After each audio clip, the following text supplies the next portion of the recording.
ರೀ ಪರಮೇಶ್ವರ್ ಏನ್ರಿ ಕತೆ ಇದು ನಿಮ್ಮ ಕಾನ್ಸ್ಟಿಟ್ಯೂನ್ಸಿಲಿ ಇಂಥ ಬೆಕ್ಕನ್ ಸಾಕಿದಿರಲ್ರಿ ಸಿಕ್ಕಿದವ್ರಿಗೆ ಕಂಪ್ಲೇಂಟ್ ಕೊಡಕ್ಕೆ ಬಂದವ್ರಿಗೆಲ್ಲ ನಗ್ನ ಮಾಡಿ ಮಜಾ ಮಾಡ್ತಾನೆ ಇವನು ಇವೊಂದು ಸ್ವಲ್ಪ ಫುಲ್ ಇನ್ವೆಸ್ಟಿಗೇಷನ್ ಆಗಬೇಕು. ಎಷ್ಟು ಜನ ರೇಪ್ ಮಾಡೋನಿ ನನ್ನ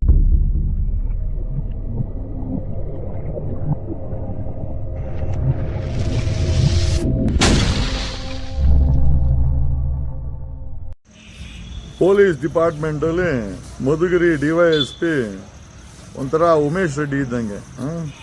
ಉಮೇಶ್ ರೆಡ್ಡಿ ಒಂದು 40 ಜನ 50 ಜನ ರೇಪ್ ಮಾಡಿ ಮರ್ಡರ್ ಮಾಡಿದ್ದ.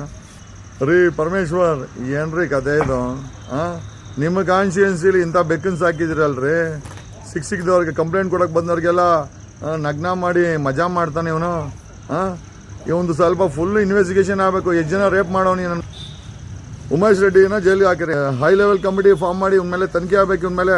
ಆಮೇಲೆ ಇದು ಮೊದಲನೇ ಕೇಸ್ ಆಗಿರೋಕ್ಕಂತೂ ಸಾಧ್ಯನೇ ಇಲ್ಲ. ಇವನು ಸಾಕಷ್ಟು ಕೇಸ್ ಮಾಡಿರ್ತಾನೆ. ಎಲ್ಲ ತನಿಖೆ ಆಗಬೇಕು. ಬರೀ ಇದನ್ನು ಕಾನ್ಸಂಟ್ರೇಟ್ ಮಾಡೋದಲ್ಲ.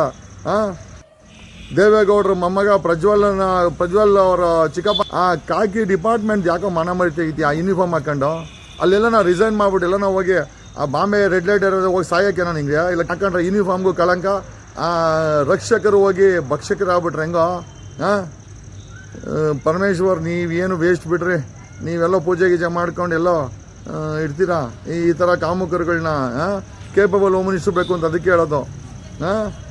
ಆ್ಯಕ್ಷನ್ ಮಾಡಬೇಕು ಇದ್ರ ಬಗ್ಗೆ ದಯವಿಟ್ಟು. Thank you.